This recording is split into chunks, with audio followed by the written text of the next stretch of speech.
So you've been learning English for over a decade, but you still don't feel confident and you sound like a beginner. But what if you had the right tools and strategies from the beginning?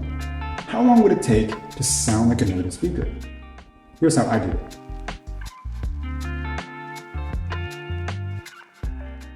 Back in 2017, I decided that I was moving to South Korea.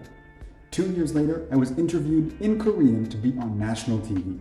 And when I spoke on the phone, Koreans thought I was a local. I don't look Korean, so it didn't work in person. Today, I'm going to take you through my journey and how I got there. At this point, you might be wondering, Ben, you're an English coach. Why should I care about you learning Korean? Good question. Well, the answer is simple. I'm a native speaker of English and French, so when I wanted to test my methods so you can get the same results when you're learning a second language, I had to do the same in a language I didn't speak yet.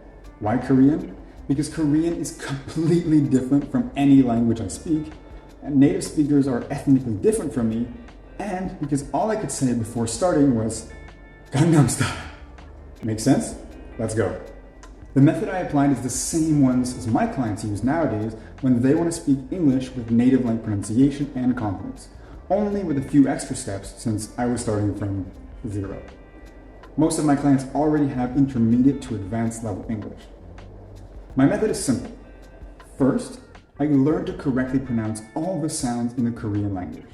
This included some sound contrasts that don't exist in any of the language I spoke at the time. Contrasts like ga, ka, ga, and ba, pa, ba. If they sound the same to you, don't worry about it.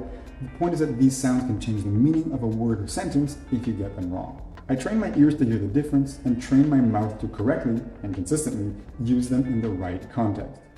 Next, I learned the vocabulary and grammar I needed to survive in Korea. You can skip this part if you can already read a menu and write an email in English. But I made sure to pronounce everything perfectly, so what I did learn sounded great. And this is where people actually get wrong. You're probably taught grammar and vocabulary, but your teachers didn't focus on proper pronunciation. That's why you're hard to understand sometimes, even though you can read a newspaper article in English and understand most of it. In my case, I just focused on the essentials of what I needed, but I worked until I could say it really well. Quality over quantity. Finally, I learned a few high-level expressions that only a native or very high-level speaker would know, and I practiced them until they were automatic. I mastered the first 2 or 3 minutes of a conversation in Korean, enough to make it feel normal for a Korean person to speak only Korean with me and put me in the speaks Korean category.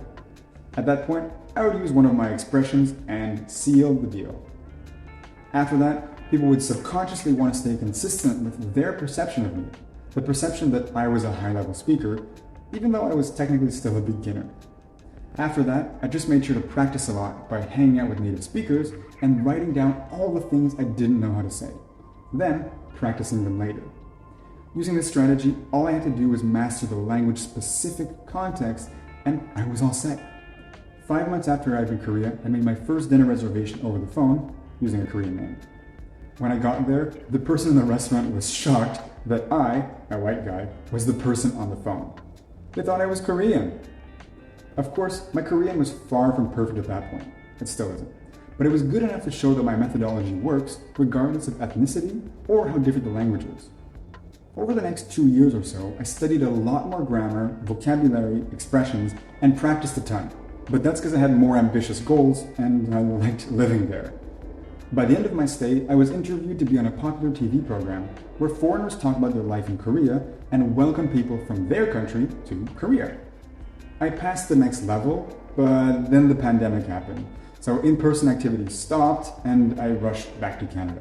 Thankfully, by that time, I had already been featured on a few popular Korean YouTube channels, I was invited to a handful of Korean weddings as the only foreigner, and I had already organized a dozen trips for foreigners who wanted to visit Korea and get an insider's perspective by interacting with locals who didn't speak any English.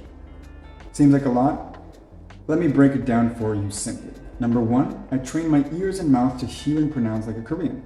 Number 2, I learned the vocabulary and expressions I needed while focusing on pronunciation. And number 3, I practiced what I knew until it was automatic. If you're watching this, you've probably been learning English for years, so you probably have a much higher level of English than I ever had in Korean.